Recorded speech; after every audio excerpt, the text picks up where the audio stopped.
তো দ্রাব্যতার লেখচিত্রের আপনারা যখন তাৎপর্য দেখবেন, এই দ্রাব্যতার লেখচিত্রটা থেকে আপনারা একটু বোঝার চেষ্টা করবেন যে দ্রাব্যতার লেখচিত্রটা থেকে কি কি টাইপের আমরা জিনিস বের করতে পারি। প্রথমেই হচ্ছে রিয়েল যে টেস্টটা থাকে সেই রিয়েল টেস্টটা না করেই আমরা বিভিন্ন তাপমাত্রার দ্রাব্যতা বের করে ফেলতে পারি। দ্রাব্যতা পরিবর্তনের হার বের করতে পারি। তার মানে প্রকৃত পরীক্ষা ছাড়া, প্রকৃত পরীক্ষা না করেই, পরীক্ষা না করে দ্রাব্যতা লেখচিত্র করা যায়।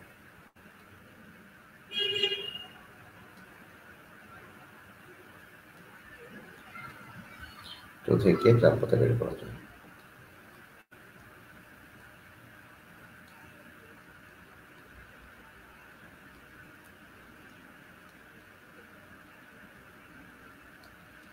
এর পরের দিকে চলে আসি আমরা।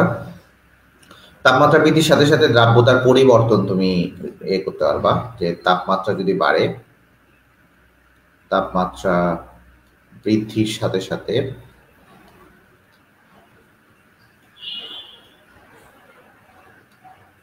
ভালো করে খুবই ঠান্ডা মাথায় বুঝবা যে তাপমাত্রা বৃদ্ধির সাথে সাথে দ্রব্যের দ্রাব্যতা পরিবর্তনের হার বের করা যায় বা দ্রব্যের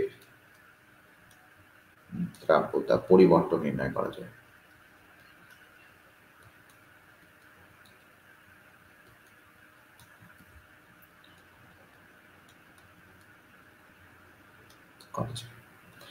মানে একটা লেখচিত্র থেকে তুমি কি কি বের করতে পারো, জাস্ট এটাই, আর কিচ্ছু না। ঠিক আছে, দেখা যায় যে মিশ্র দ্রব্যের, লিখবা যে মিশ্র দ্রব্যের সম্পৃক্ত দ্রবণকে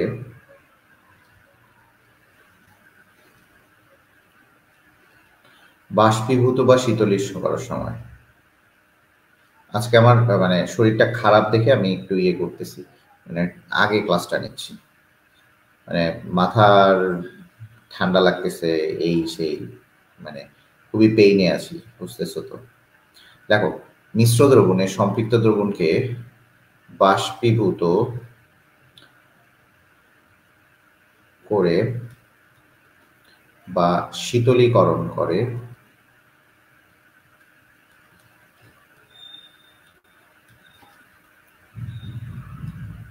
কোন দ্রবটি প্রথমে, এই সবাই গাইড কিনে ফেলো, গাইড সলভ করা শুরু করব। কোন দ্রবটি প্রথমে, লেখো কোন দ্রবটি প্রথমে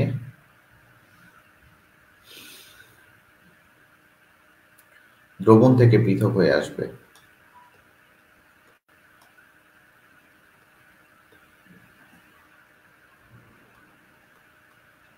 সেটাই জানা যায়।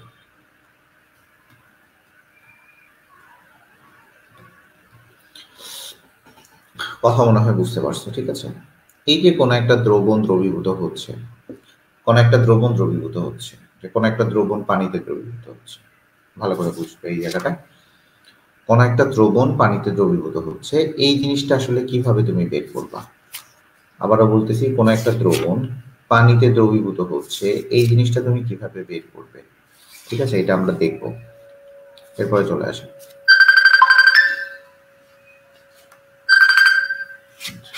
এইটুকু বোঝা গেছে, আর মনে হয় এইটুকু বোঝা গেছে। চলে আসে দ্রাব্যতার উপর চাপের প্রভাব, 11 নম্বর তাপমাত্রার প্রভাব। চলে আসে নতুন একটা টপিক, দ্রাব্যতার উপর চাপের প্রভাব।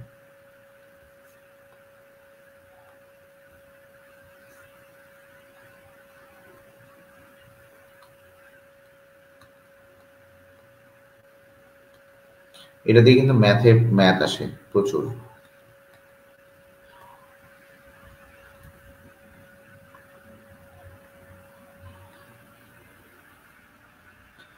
খুবই ঠান্ডা মাথায় এবং মানে নর্মালি বিষয়টা চিন্তা করবেন, যে কয়েকটা জিনিস মনে রাখবেন এই জায়গাটাতে, এই জায়গাটা থেকে প্রচুর ক্রিটিক্যাল কোশ্চেন হয়।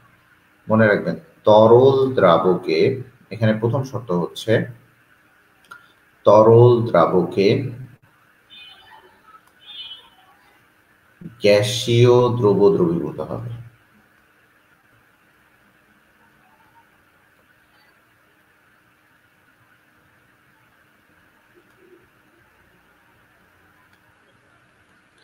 ঠান্ডা মাথায় বুঝো, এখানে দুইটা কথা বলছে, তরল দ্রাবকে গ্যাসীয় দ্রব্য।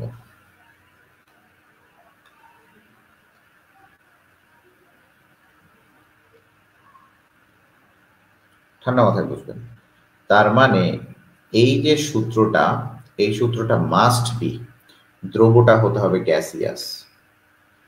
গ্যাসিয়াস বাদ দিয়ে কোনো কিছু থাকলেই সেটা আর এই সূত্রটাতে প্রযোজ্য হবে না। দ্রাবক হতে হবে এই জায়গায় তরল, দ্রব্য হইতে হবে এই জায়গায় গ্যাসীয়। দুইটা মনে রাখবেন। কি হইতে হবে? দ্রাবক হতে হবে এই জায়গাটাতে তরল, দ্রব্য হইতে হবে এই জায়গাটাতে গ্যাসীয়। এবং এই ঘটনাটা সর্বপ্রথম পরিলক্ষিত করেন 1805 সালে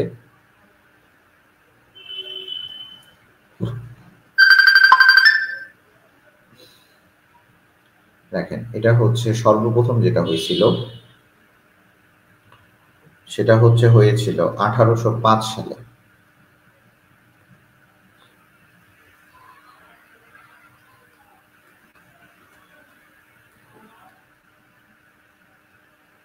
এবং সেটা আবিষ্কার করছিল ব্রিটিশ রসায়নবিদ উইলিয়াম হেনরি।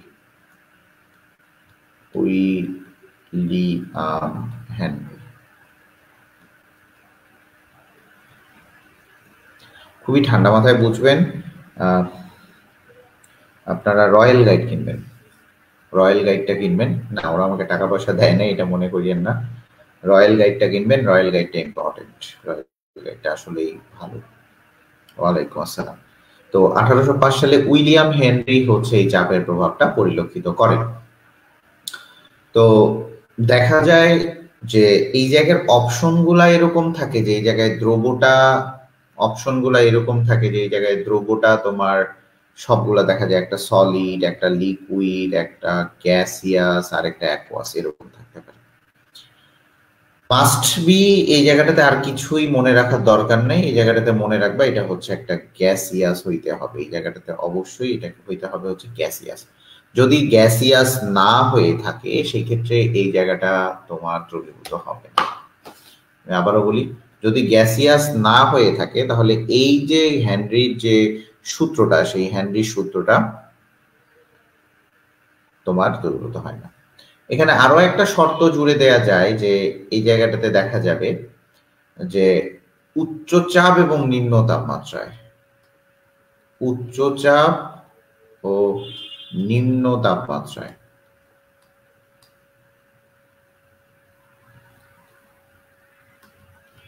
উচ্চচাপ এবং নিম্ন তাপমাত্রায় এই গ্যাসগুলা সাধারণত পানিতে দ্রবীভূত হয়। আচ্ছা, তোমাদের সেকেন্ড ফেজটা কিভাবে ছাড়লে সুবিধা হয় বলো তো?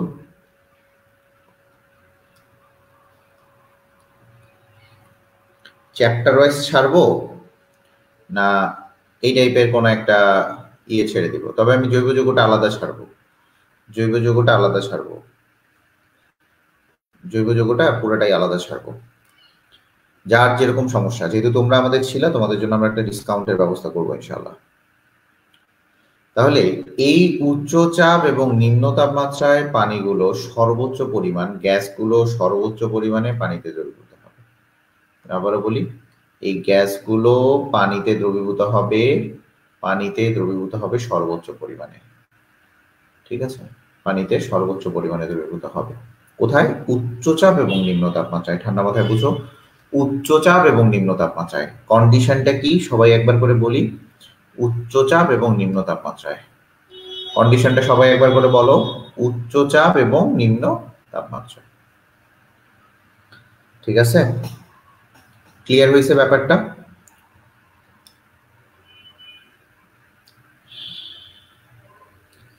সেকেন্ড ফেজটা আমি ভাবতেছি দুইটা চ্যাপ্টার ছেড়ে দিব, 1 আর 3, 1 আর 3 ছেড়ে দিব, তারপরে 4 আর 2 ছাড়বো, 5 ফ্রি পড়াই দিব কারো একটা সাথে।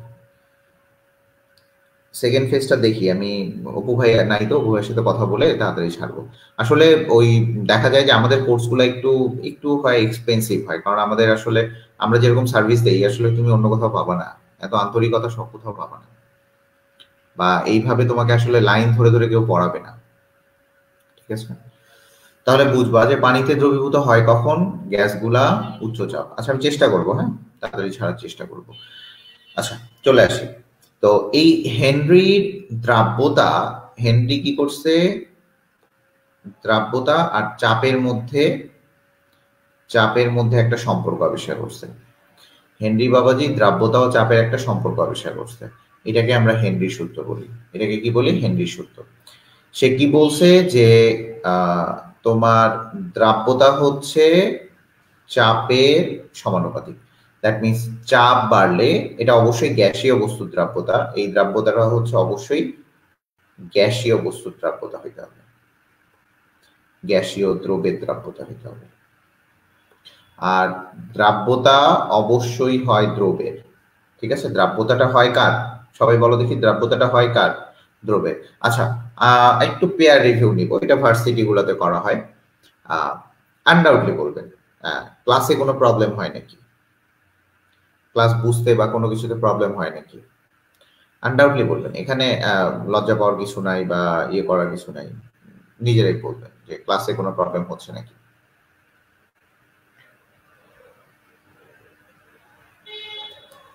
বা ক্লাসে কোনো কিছু চান নাকি।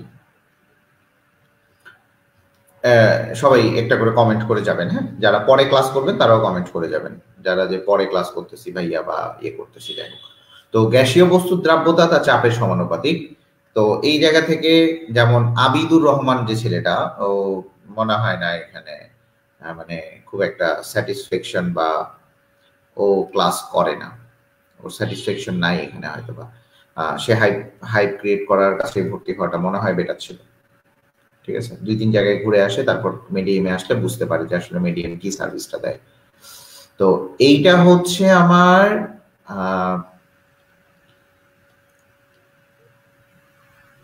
আমার হেনরিক কনস্ট্যান্ট, এটাকে বলা হয় হেনরি ধ্রুবক।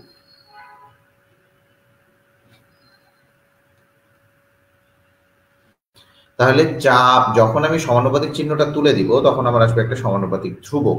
তাহলে এখানে সমানুপাতিক ধ্রুবক হচ্ছে KH। ক্লিয়ার? তাহলে এটা হচ্ছে আমার হেনরিক ধ্রুবক। তো এই হেনরিক যে ধ্রুবকটা ভালো করে বুঝবা। এখানে আবার আরেকটা পোর্শন আছে, যে পোর্শনটা একটু আমরা আসবো। এইটা আমরা দেখলাম হচ্ছে S ইকুয়াল টু KHP, এটা আমরা জানলাম।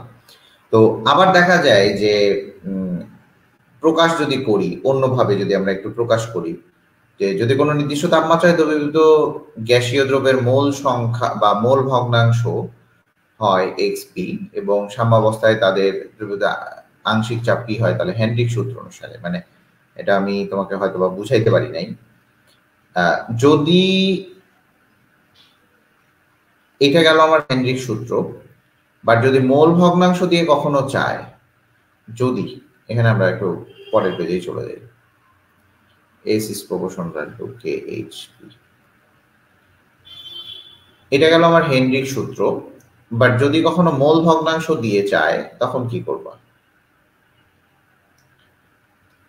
মোল ভগ্নাংশ দিয়ে যদি চায়,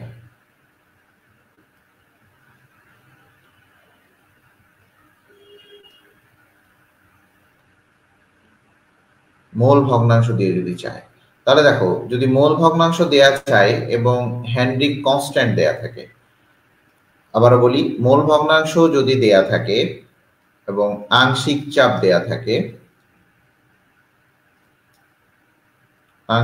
দেয়া থাকে, তাহলে এই দুইটা যদি দেয়া থাকে তখন হেনরিক কনস্ট্যান্ট বা এই চাপের যে সূত্রটা সেটা হচ্ছে আসবে P is proportional to XP। এটা হচ্ছে আমার মোল ভগ্নাংশ। ভাইয়া মোল ভগ্নাংশ কি জিনিস? মোল ভগ্নাংশ মানে হচ্ছে, মনে রাখবা, নিজের মোল সংখ্যা বাই মোট মোল সংখ্যা।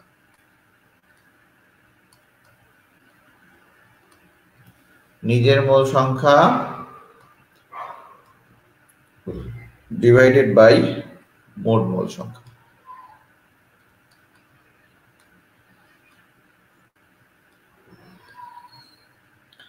আমার কথাগুলো বুঝলেই তোমার 90% পড়া হয়ে যাবে। তাহলে এইখানে মোল ভগ্নাংশ দেয়া আছে এবং প্রেসার দেয়া আছে, এটা হচ্ছে আংশিক চাপ বলা হয়। ঠিক আছে, আংশিক চাপ ইকুয়াল টু, এটা লিখবা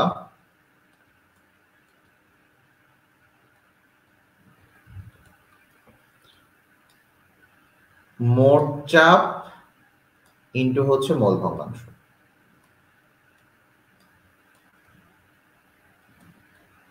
এটা হচ্ছে আমার আংশিক চাপের সূত্র। এটা হচ্ছে আমার আংশিক চাপের সূত্র, যে আংশিক চাপ ইকুয়াল টু মোট চাপ ইন্টু হচ্ছে মোল ভগ্নাংশ। আবার মোল ভগ্নাংশ ইকুয়াল টু, তুমি দেখো মোল ভগ্নাংশ ইকুয়াল টু আসতেছে হচ্ছে নিজের মোল সংখ্যা বাই মোট মোল সংখ্যা।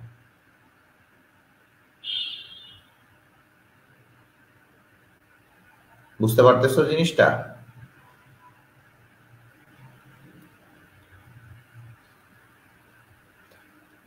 এখন এই দুইটা জিনিস আবার শিখতে গেলে তোমাকে সেকেন্ড পেপারে যাইতে হবে, সেকেন্ড পেপারে যাওয়ার কোনো প্রশ্নই আসে না। আচ্ছা, আমি আরেকটা কথা বলে দেই, আবিদুর রহমান, এখানে 3টা ছেলে আছে আমার মনে পড়ে, আমি যতটুকু সম্ভব জানি। 3টা ছেলের গার্ডিয়ান আমাকে কালকের মধ্যে ফোন করতে হবে। কালকে যেহেতু নির্বাচন, কালকে পরশুদিন, আমি নামগুলা বলে দিচ্ছি। আকাশ ঘোষ, আকাশ ঘোষ, তোমার গার্ডিয়ান অবশ্যই ফোন দিবে আমাকে। তোমার যদি কোনো প্রবলেম থেকে থাকে, এর আগে ফোন দিয়েছিলেন, এর আগে প্রবলেম ছিল, এটা আমি ইয়ে করলাম। তাহমি তাহনাফ, তুমি আবার ক্লাস করা অফ করছো, তোমার গার্ডিয়ানও যেন ফোন দেয় আমাকে। আরেকজন হচ্ছে আবিদুর রহমান, তোমার যদি পড়ার ইচ্ছা থাকে তুমি ফোন দিবা, নাহলে আমি এবার বের করে দিলে আর কাউকে। কায়রা ইসলাম, কায়রা ইসলাম, ঠিক আছে। কায়রা ইসলাম, যদি তোমার ইচ্ছা থাকে পড়ার, তাহলে হচ্ছে অবশ্যই অবশ্যই তুমি ফোন দিবা, ঠিক আছে। তো এই জিনিসগুলো একটু দেখবা। এই কয়েকজনকে আমি লাস্ট ওয়ার্নিং দিচ্ছি, তোমাদের যদি পড়ার ইচ্ছা থাকে তাহলে অবশ্যই অবশ্যই নক করবা গার্ডিয়ানের দ্বারায়, ঠিক আছে। এই জিনিসগুলো খুবই খারাপ যে তোমরা মানে গার্ডিয়ান টাকা দিয়ে তোমাদের পড়াচ্ছে আর তোমরা ক্লাস করবা না, এটা আসলে খুবই খারাপ। তো এইটা গেল হচ্ছে আমার পি ইজ প্রপোর্শনাল টু হচ্ছে এক্স বি বা মোল ভগ্নাংশ প্রেসারের সমানুপাতিক। তো এই জায়গাটাতে P is proportional to x B, then we can write P, এরা মেসেজ দিচ্ছে, equal to K H x. এটাও হেনরি কনস্ট্যান্ট, ঠিক আছে।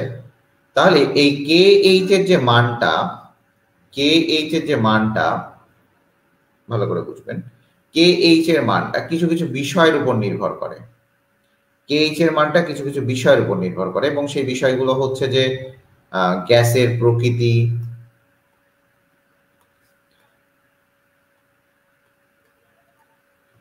তারপরে হচ্ছে তরল দ্রাবকের প্রকৃতি,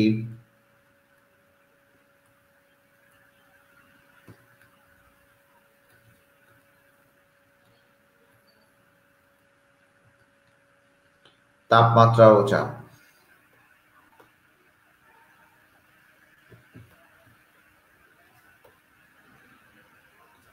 তাহলে আপনি বোঝার চেষ্টা করবেন যে এই জায়গায় কি কি বিষয়ের উপর এই হেনরি কনস্ট্যান্টটা নির্ভর করে। তাহলে হেনরি কনস্ট্যান্টটা নির্ভর করবে হচ্ছে আপনার এই সকল বিষয়গুলোর উপর।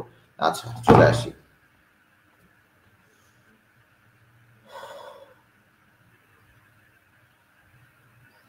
এখন চলে আসি, এই যে হেনরি কনস্ট্যান্ট বা হেনরি সূত্র, এগুলা কোথায় কোথায় প্রযোজ্য বা কোথায় কোথায় সীমাবদ্ধতা, এই জিনিসগুলা দেখতে হবে, বা কার কার উপর নির্ভর করে।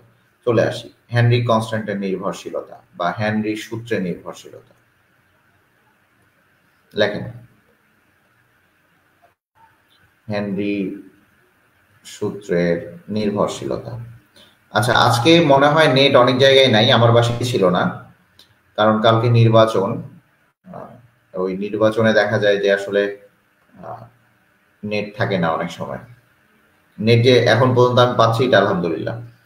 দেখেন হেনরির সূত্র যেটা হয়, তাপমাত্রা বৃদ্ধির সাথে সাথে, মানে হেনরির সূত্র ভালো করে বুঝবেন, কে এইচ এর মান তাপমাত্রা বৃদ্ধির সাথে সাথে বৃদ্ধি ঘটে। তার মানে কে এইচ ইজ প্রপোর্শনাল টু হচ্ছে টি।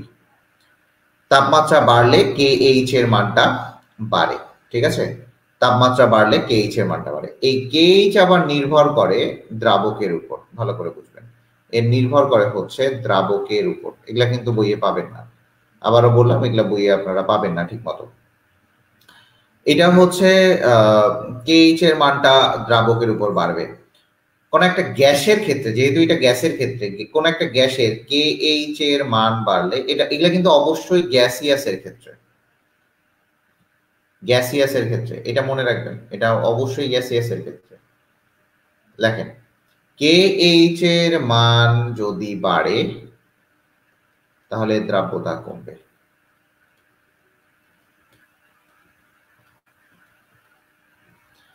আমি শিওর বলতেছি, আপনারা যদি এই জিনিসগুলো পড়েন আপনাকে আর পড়ালেখা করতে হবে না, আপনি যথেষ্ট পরিমাণ এখানে সিকিউর, সিকিউরিটি এখানে হাই ইনশাল্লাহ। চলে আসি এরপরে তরলের ক্ষেত্রে। এগুলা ঠিক আছে, খুবই ভালো কথা। তো একটা মনে করো গ্যাস, এটা একটা গ্যাস মিশ্রণ। এই মিশ্রণটাতে দেখা যায় এ আছে এবং বি আছে।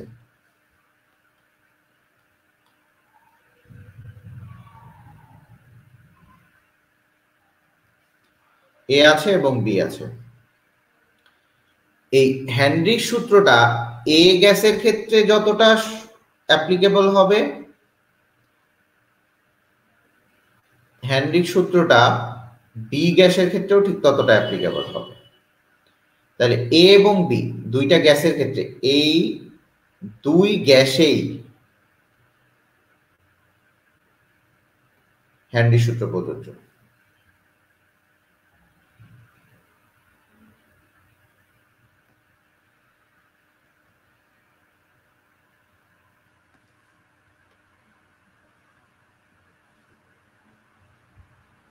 এর ঠান্ডা মাথায় বুঝবো, এই দুইটা গ্যাসেই আমার হেনরির সূত্রটা প্রযোজ্য হবে। আমি আবারও লাস্ট ওয়ার্নিং দিচ্ছি আবিদুর রহমানকে, কায়রা ইসলামকে। কায়রা ইসলাম আগে ক্লাস করতে, এখন করে না, কি ব্যাপার আমি জানি না। এরপরে আরেকটা ছেলে আছে আকাশ ঘোষ, ইন্নে সানজিদা, এই মেয়েটাও ক্লাস করে না। আপনারা দয়া করে আপনাদের গার্ডিয়ানের দ্বারাই ফোন করাবেন, দয়া করে আপনাদের গার্ডিয়ানের দ্বারাই ফোন করাবেন, আদারওয়াইজ আমরা অন্য স্টেপ নিব। আপনারা ভর্তি হয়েছেন, এই দায়িত্বটা পুরোপুরি আমাদের। সো আপনাকে অবশ্যই কন্টিনিউ করতে হলে আপনাকে এটা করতে হবে। চলে আসি, এটা নির্ভর করছে, খুবই ভালো কথা। এরপরে চলে আসেন হেনরির সূত্রের সীমাবদ্ধতা। সীমাবদ্ধতা, যে হেনরির সূত্র আসলে কোথায় সীমাবদ্ধ বেশি। চলে আসেন, তাহলে হেনরির সূত্র দেখা যায় যে তরলের মধ্যে গ্যাসের দ্রাব্যতা বেশি হলে এই সূত্রটা সম্ভব হয় না। আবারও বলি, কোন একটা তরলের মধ্যে গ্যাসের দ্রাব্যতা খুব বেশি হলে, গ্যাসের দ্রাব্যতা খুব বেশি হলে এ সূত্র প্রযোজ্য না।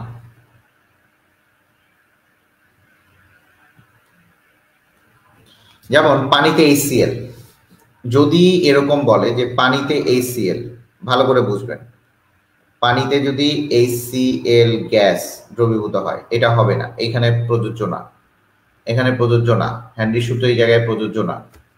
তারপরে আবারও বলি, যেগুলো যেগুলো লিখে দিচ্ছি সেগুলো ভালো মতো পড়বেন। পানিতে HCl কখনোই হয় না। অ্যামোনিয়ার গ্যাসের পানিতে দ্রবণ, এইখানে হচ্ছে কাজ করে না। সালফার ট্রাই অক্সাইড, এটা কাজ করে না। এই সূত্র প্রযোজ্য নয়, ঠান্ডা মাথায় বুঝবেন এই জায়গায়। এখানে কয়টা গ্যাসের জন্য? পানিতে যদি HCl, অ্যামোনিয়া বা সালফার ট্রাই অক্সাইড থেকে থাকে তাহলে এইগুলা হেনরি সূত্র মানবে না, না, না। কারণ এইগুলা তরলের মধ্যে অনেক বেশি পরিমাণে দ্রবীভূত হয়, মানে এদের দ্রাব্যতা ওই পানির মধ্যে অনেক বেশি। কথা বোঝা গেছে কিনা? এই কথা বলেন না কেন আপনারা? এইভাবে কি পড়ালেখা যায়? এইভাবে কি পড়ানো যায়? কথা বলেন না কেন আপনারা? কথা তো বলতে হবে। বুঝছেন কি বুঝেন নাই এটাও তো বলতে হবে, গাধার মতো খালি চুপচাপ আছে। চলে আসি 2 নাম্বার পয়েন্টটা লেখেন যে গ্যাসের চাপ যদি অনেক হয়, কোন একটা গ্যাসের চাপ যদি অনেক হয়, গ্যাসের চাপ অধিক প্লাস দ্রবণের তাপমাত্রা অধিক হলে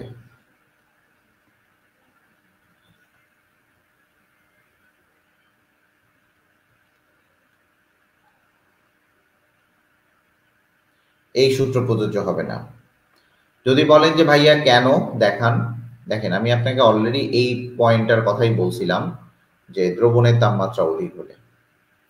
আমি একটু এই জায়গাটাতে আপনাকে দেখাবো। আমি এখানে বলছি KH is proportional to T, ভালো করে বোঝেন, KH is proportional to T, sorry দেখেন দাগানো হয়ে গেছে। তো KH is proportional to T, আবার KH এর মান বাড়লে দ্রাব্যতা কমে যায়। তাহলে আমি কি বলতে পারি এই জায়গাটাতে, আপনি এই জায়গাটাতে কি লিখতে পারেন, KH is proportional to হচ্ছে T is proportional to হচ্ছে 1/, দ্রাব্যতা। এটা আপনি লিখতে পারেন কিনা? এই মোহনা জান্নাতি আর হচ্ছে মাইশা, পারো কিনা বলো তো?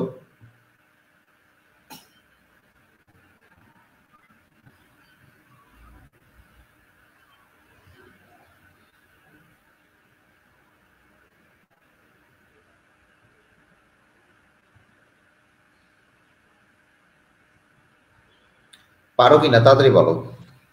কি রে, এভাবে কথা না বললে কি হয়? তাহলে দেখো,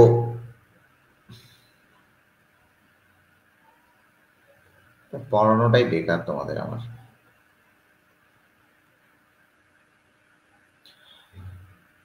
আচ্ছা, এখন যেটা দেখবা যে KH is proportional to T is proportional to 1/, দ্রাব্যতা যদি এটা হয়, তাহলে দেখেন আবার আপনি জানেন যে KH, আপনি এটাও জানেন, একটু বোঝার চেষ্টা করবেন, KH P is proportional, P is equal to, sorry,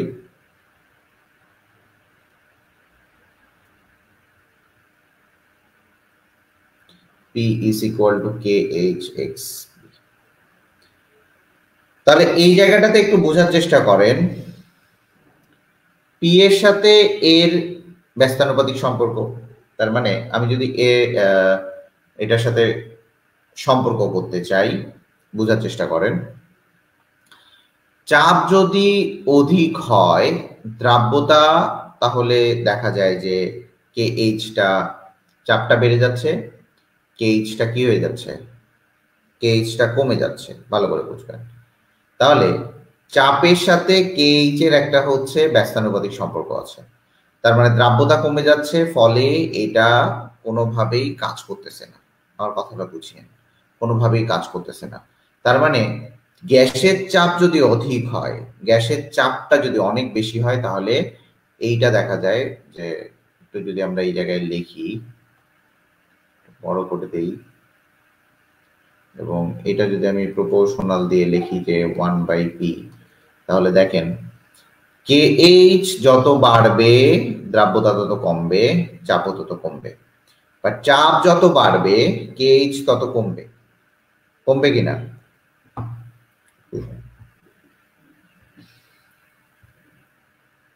আচ্ছা, আপনারা কি কমেন্ট কেউ করবেন না?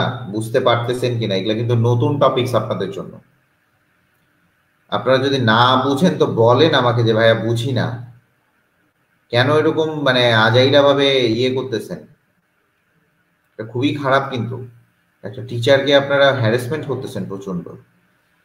তাহলে দেখেন, এই সূত্রটা মনে রাখবেন, তাপমাত্রা বাড়লে এটা কখন কাজে লাগবে না। খুব বিরক্তিকর আপনারা, একদম সিরিয়াসলি। বুঝতেছি, একটা তো কমেন্ট করতে হবে, বা বুঝতেছি না। দেখেন, গ্যাসের চাপ যদি অধিক হয়, দ্রবণের তাপমাত্রা অধিক হয়,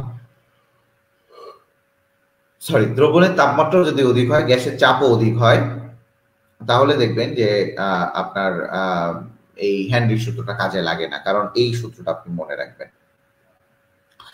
এরপরে যে টপিকসটা আসবে 3 নাম্বারটা, দ্রাবকের সাথে গ্যাসের বিক্রিয়া ঘটলে, দ্রাবকের সাথে গ্যাসের বিক্রিয়া ঘটলে।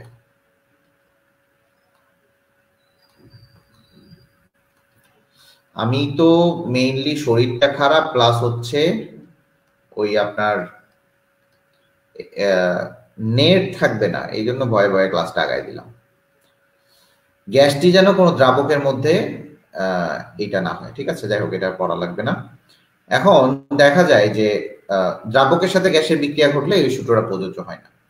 আমাদের দেহের মধ্যে হেনরির সূত্র প্রয়োগ হয়। লেখেন, দেহের মাঝে হেনরি সূত্রের প্রয়োগ।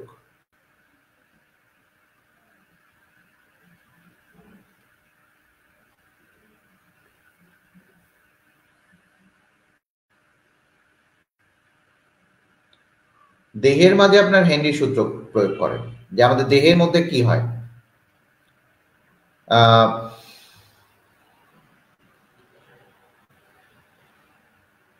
এই যে আমাদের ফুসফুসের অক্সিজেন,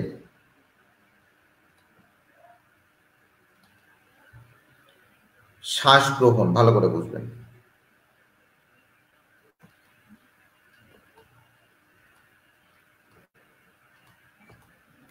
ফুসফুসের মাধ্যমে শ্বাস গ্রহণ এবং সেটা রক্তে চলে যায়, রক্তে যায় হিমোগ্লোবিন অক্সিজেনের সাথে যুক্ত হয়ে অক্সি হিমোগ্লোবিন উৎপন্ন করে, আবার অক্সিজেনের চাপ কমে যায়, অক্সি হিমোগ্লোবিন অক্সিজেন ত্যাগ করে।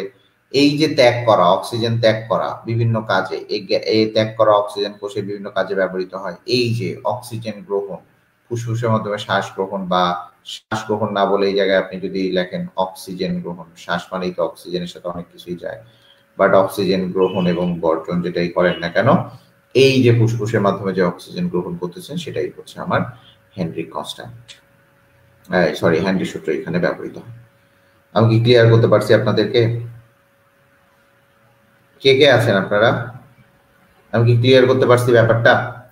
আচ্ছা, চলে আসেন এখন কিছু ম্যাথ দেখবো আমরা, হেনরি সূত্রের কিছু ম্যাথ দেখি। আচ্ছা, আপনাদের কালকে থেকেই রোববারের ক্লাস শুরু হবে। কালকে টাইমটা আমি জানাই দিব, যেহেতু আমি নতুন ভাবে এটা শুরু করব।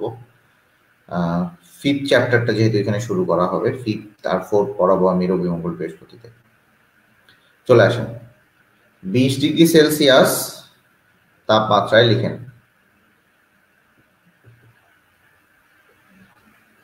20 ডিগ্রি সেলসিয়াস তাপমাত্রায় ও 0.98 অ্যাটমসফিয়ার চাপে, 0.98 অ্যাটমসফিয়ার চাপে অক্সিজেন গ্যাসের দ্রাব্যতা নির্ণয় করা।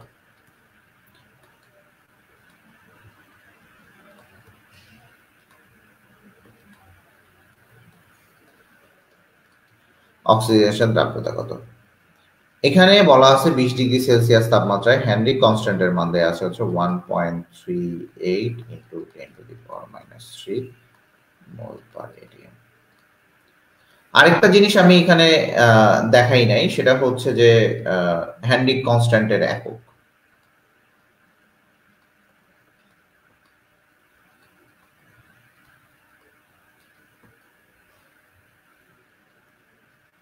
হেনরি ধ্রুবকের ইউনিটটা আমাদের দেখানো উচিত ছিল।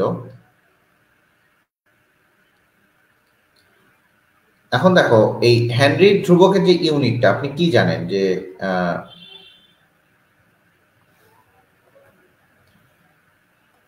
এস ইজ প্রপোর্শনাল টু হচ্ছে আপনার পি, তার মানে আপনি জানেন S is equal to K H P. এখন আপনি কে এইচ এর মান নির্ণয় করবেন এবং সেটা হচ্ছে কে এইচ আসবে হচ্ছে এস ডিভাইডেড বাই হচ্ছে পি। এইটাকে যদি আপনি মোলার নেন, মোলার এককে নেন, তাহলে পিটাকে যদি আপনি এটিএম এককে নেন সেই ক্ষেত্রে এইটা আসবে। আবার যদি এস কে আপনি গ্রাম বাই গ্রাম এককে নেন সেটা আলাদা হিসাব। এটাও যদি মোলার নেন, পি কে আপনি হচ্ছে মিলিমিটার অফ মার্কারিতে নিতে পারেন। দুইটা ইউনিটই আসতে পারে, অনেকগুলো ইউনিট আসতে পারে, মিলিমিটার অফ মার্কারিতেও ইউনিট আসতে পারে। এছাড়া আপনি সেন্টিমিটারে নিতে পারেন। এস কে যদি আপনি মোলারে নেন it's okay, mole per litre. এই পি কেও আপনি সেন্টিমিটারে নিতে পারবেন। তো আপনি অনেকগুলো ইউনিট নিতে পারবেন এই জায়গাটাতে, কিন্তু আমরা যেটা সাধারণত ইউজ করি যে প্রেসার যেটা ইউজ করব সেটা হচ্ছে এটিএম। এই যে মোল পার এটিএম, এটা হচ্ছে আমার হেনরি কনস্ট্যান্টের ইউনিট। হেনরি কনস্ট্যান্টের ইউনিটগুলো কিন্তু পড়বেন যে মোল পার এটিএম কোনটা বা কোনটা বার। তো খুবই সহজ, এটা আপনি জানেন যে দ্রাব্যতা চাইছে S is equal to K H P, তাহলে আপনি এস এর মানটা বের করে নেন এখানে, দ্যাটস ইট, শেষ। 1.38 into 10 to the power -3 into P এর মান হচ্ছে 0.98। এখন আপনাকে দেখতে হবে যে আসলে এইখানে যে ইউনিটটা আছে, এই জায়গার যে ইউনিটগুলো আছে, আমি ভুল করলাম এটা, এই জায়গার যে ইউনিটগুলো আপনি আছে, এই জায়গার ইউনিটটা আপনি দেখবেন যে এই জায়গার ইউনিটটা আপনার আছে কিনা। আপনাকে এই জায়গার ইউনিটটা মনে রাখতে হবে যে এখানে পি কি ইউনিটে আছে। পি এখানে যে ইউনিটে থাকবে, প্রেসারটা যে ইউনিটে থাকবে, এইখানে সেম ইউনিট থাকতে হবে, এইখানে সেম ইউনিট থাকতে হবে। আমি আবারও বলতেছি, পি যে ইউনিটে থাকবে আপনার ঠিক এই জায়গাটাতে সেম ইউনিটে থাকতে হবে। এই জায়গাটাতে এই এটিএমটা আপনাকে সেম ইউনিটে রাখতে হবে। আমার কথা বুঝতে পারছেন? কথা মনে বুঝতে পারছেন? আর এখানে যা থাকবে এটাই দ্রাব্যতার ইউনিটটা বের হয়ে যাবে। তার মানে এস ইকুয়াল টু এটা ইন্টু 9.8, হ্যাঁ, সামথিং একটা কিছু আসবে, কিছু একটা আসবে। ঠিক আছে, এই জায়গায় এই জিনিসটা বুঝতে হবে। ইউনিট আপনাকে বুঝতে হবে, ইউনিট যদি আপনি না বুঝেন তাহলে আপনি ধরা খাবেন। ঠিক আছে, ইউনিট না বুঝলে আপনি ধরা খাবেন। আচ্ছা, এক জায়গায় আমি আবারও বলি, ইউনিটগুলো খুবই ইম্পর্টেন্ট। দেখেন এই জায়গায় আবার লিখি 20 ডিগ্রি সেলসিয়াস, এটা হচ্ছে 2 নাম্বার ম্যাথ, এটা হচ্ছে 1 নাম্বার ম্যাথ। দেখেন 20 ডিগ্রি সেলসিয়াস তাপমাত্রায়, দেখেন এই জায়গায় কিন্তু আবার মোল পার লিটার না থাকে গ্রাম বাই, এটাও থাকতে পারে, এটাও থাকতে পারে। এটার কোনো মানে অনিশ্চয়তা নাই যে এটা থাকবে না। দেখেন এখানেই দেখাচ্ছি, 20 ডিগ্রি সেলসিয়াস তাপমাত্রায় অক্সিজেনের দ্রাব্যতা কত, যেখানে আপনার হেনরিক ধ্রুবক K H is equal to 4.416 into 10 to the power -3 gram divided by 100 gram পানি ডিভাইডেড বাই হচ্ছে এটিএম, ডিভাইডেড বাই হচ্ছে এটিএম। দেখেন এই জায়গাটাতে আমার, আমি আবারও বলছি, এই এস হচ্ছে আমার দ্রাব্যতা। আপনাকে আমি দ্রাব্যতার অনেকগুলো ইউনিট শিখেছি, তার মধ্যে এটা একটা ইউনিট, এই যে এটা একটা ইউনিট, এটা একটা ইউনিট, আর এটিএম তো আছেই। এটা কিন্তু বার থাকতে পারে। তো এই জায়গায় যে প্রেসার পি এর মান দেয়া আছে হচ্ছে 1.17 অ্যাটমসফিয়ার। যদি এখানে আপনার অ্যাটমসফিয়ার না থাকতো তাহলে আপনাকে অ্যাটমসফিয়ারে কনভার্ট করতে হইতো। আবারও বলি, যদি আপনাকে এই জায়গায় অ্যাটমসফিয়ার না থাকতো আপনাকে এই জায়গায় অ্যাটমসফিয়ারে কনভার্ট করতে হইতো। এইটুকু বুঝছেন? এখানে যা এটিএম আছে, দেখেন এই জায়গাটাতে এটিএম আছে, এটাও এটিএম, আমার অবশ্যই এটিএমটা লাগবে। কথা বুঝছেন? কথা বুঝছেন? এটা বুঝতে হবে। এখন চলে আসি তাহলে কি, ওই একই S equal to K H P, তারপরে আপনি যা ইচ্ছা তাই বের করেন, কোনো সমস্যা নেই। আপনি যা ইচ্ছা তাই বের করেন, কোনো প্রবলেম নাই। ক্লিয়ার? এখানে কিন্তু দ্রাব্যতা আসবে গ্রাম বাই গ্রাম এককে, আর এইখানকার দ্রাব্যতা আসবে হচ্ছে মোল পার লিটার এককে। এইখানে যে দ্রাব্যতাটা থাকবে, কারণ আপনি জানেন উপরে দ্রাব্যতা আছে, এই যে দ্রাব্যতা ডিভাইডেড বাই পি, ওখান থেকেই আপনি কে এইচ এর মানটা পাইছেন। তার মানে আপনার এই ইউনিটটা এইভাবে আসবে। ক্লিয়ার কিনা বলেন? বুঝছেন এই জিনিসটা? বুঝছেন? মনে হয় বুঝছেন।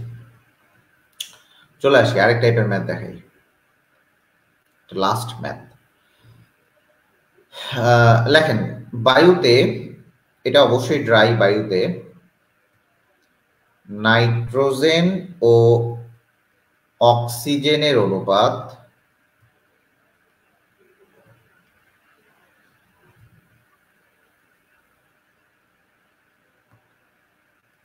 যথাক্রমে 79% ও 21%। 1 অ্যাটমসফিয়ার চাপে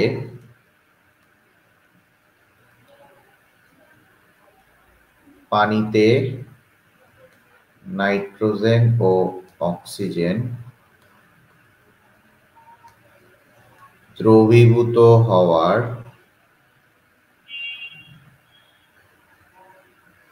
অনুপাত নির্ণয় করো।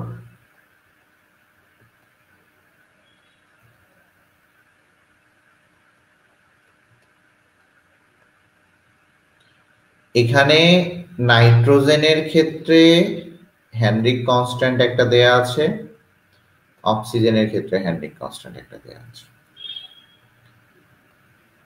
এখন চিন্তা করবেন, অনুপাত দেয়া আছে এত পার্সেন্ট, এত পার্সেন্ট, এটার অনুপাত সবকিছুই দেয়া আছে। আর মোট চাপ দেয়া আছে হচ্ছে 1। বলেন তো এটা কোন সূত্র যাবে?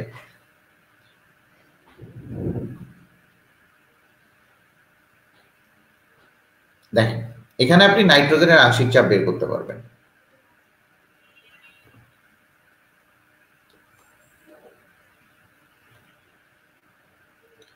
নাইট্রোজেনের আংশিক চাপ হচ্ছে P of N2 equal 1 into 79 divided by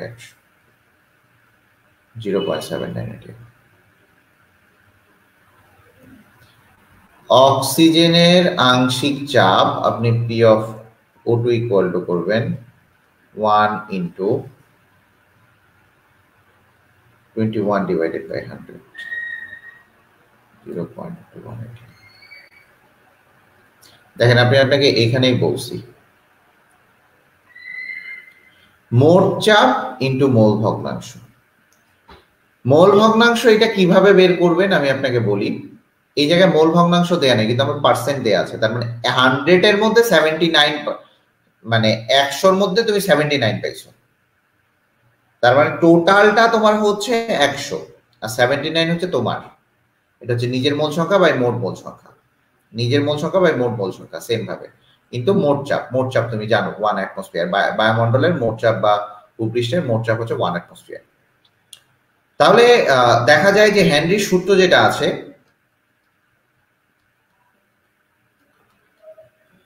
হেনরির সূত্র যেটা আছে সেটা হচ্ছে দেখা যায় P is equal to KH into হচ্ছে X, এটা হচ্ছে মোল সংখ্যা। তাহলে তুমি নাইট্রোজেনের ক্ষেত্রে হেনরির তো কনস্ট্যান্ট এক হবে, আবার অক্সিজেনের ক্ষেত্রে হেনরি কনস্ট্যান্ট আরেক হবে। তাহলে ফর নাইট্রোজেন তুমি যদি বের করতে চাও যে কিভাবে বের করবা, এখানে বলছে যে প্রশ্নটায় বলছে অনুপাত নির্ণয় করো, দ্রবীভূত হওয়ার অনুপাত নির্ণয় করো। আচ্ছা, দ্রবীভূত হওয়ার অনুপাত যেটা সেটা হচ্ছে যে এই যে এক্স এর মানটা, এই যে এক্স দ্রবীভূত কত পার্সেন্ট হচ্ছে, ঠিক আছে, এই দ্রবীভূত কত পার্সেন্ট হচ্ছে এটা হচ্ছে এখানে আমরা বুঝতে পারতেছি, ঠিক আছে। দ্রবীভূত দ্রবের মোল ভগ্নাংশ এটা, এই এক্সটা এখানে মনে হয় লিখে দেওয়া হয় নাই, এই এক্সটা হচ্ছে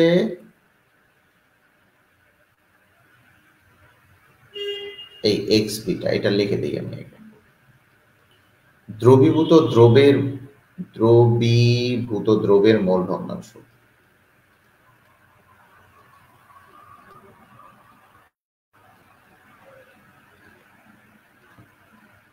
এটা বুঝবেন। তাহলে কতটুকু দ্রবীভূত হচ্ছে ওইটার মোল ভগ্নাংশ হচ্ছে এই এক্স বিটা, ঠিক আছে। আচ্ছা, তাহলে দেখেন এই জায়গায় আপনি নাইট্রোজেনের ক্ষেত্রে আপনি x B of nitrogen, sorry x of nitrogen বের করলেই হবে। এক্স অফ নাইট্রোজেন বের করেন ঠিক এই জায়গা থেকে, x of nitrogen equal to P by K H. Same ভাবে আপনি বের করবেন O2 এর জন্য x of O2 equal to P of KH।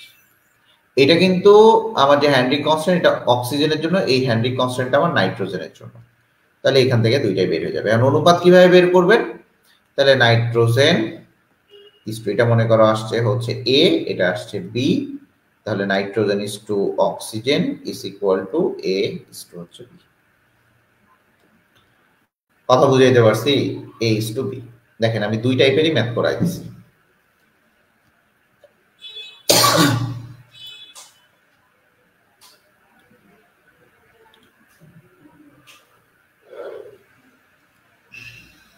দুই টাইপেরই ম্যাথ করাই দিছি। বোঝা গেছে আপনাদের নাকি বোঝা যায়নি? বলেন, বোঝা গেছে না যায় নাই?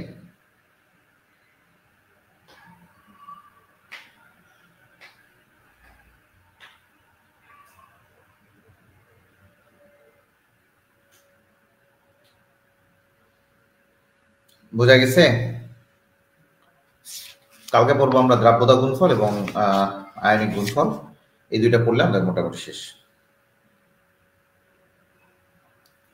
এইখানে বলছে কি, প্রশ্নটা বুঝো। প্রশ্নটা বলছে 1 অ্যাটমসফিয়ার চাপে পানিতে নাইট্রোজেন ও অক্সিজেনের দ্রবীভূত হওয়ার অনুপাত। এখন দ্রবীভূত দ্রবের মোল সংখ্যা, নাইট্রোজেন অক্সিজেন একটা পাত্রে মিশাইছো তুমি, তাহলে এইটার মোল সংখ্যাটা, নাইট্রোজেনের মোল সংখ্যাটা হচ্ছে দ্রবীভূত হয় কতটুকু, আর অক্সিজেনের মোল সংখ্যাটা কতটুকু দ্রবীভূত হয়, সেটাই বুঝাইতে চাইছি আমি। তো আমার কথা হচ্ছে যে এখানে আংশিক চাপটা বের করতে যদি পারো, তাহলে আংশিক চাপ ইজ প্রপোর্শনাল টু হচ্ছে KH/XB।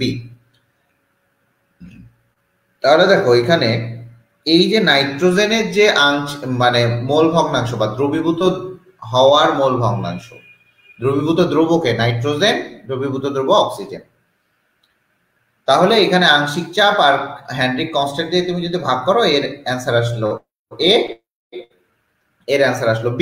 আমি কিন্তু মান বসাই নাই, তোমাকে এখানে মান বসাইতে হবে। যে P অফ নাইট্রোজেনের মান এইটা, এখানে P অফ নাইট্রোজেনের মান বসাবে এইটা, আর হ্যান্ড্রিক কনস্ট্যান্টের দুইটা মান দেয়া আছে। হ্যান্ড্রিক কনস্ট্যান্টের KH অফ নাইট্রোজেন এইটার মান একটা দেয়া আছে, KH অফ অক্সিজেন দুইটা মান দেয়া আছে। KH অফ নাইট্রোজেনের মান দেয়া আছে হচ্ছে 8.54 into 10 to the power -4 molar per ATM, আর হ্যান্ড্রিক কনস্ট্যান্ট অফ অক্সিজেনের মান দেয়া আছে 4.56। এটা দাঁড়াও, হ্যাং করছে বোধহয়।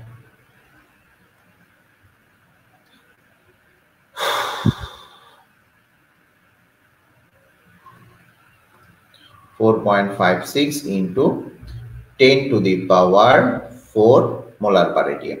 তাহলে এখানে মানগুলো বসাও, নিজের নিজের জায়গায় মানগুলো বসাইলে অ্যান্সার চলে আসবে। বুঝছো আবিদা জামান? মানগুলো বসালেই চলে আসবে। এটা কি ক্লিয়ার হয়েছে আপনাদের? এটা ক্লিয়ার হয়েছে আপনাদের? দেখেন এটা ক্লিয়ার হয়েছে? ভালো মতো দেখবেন।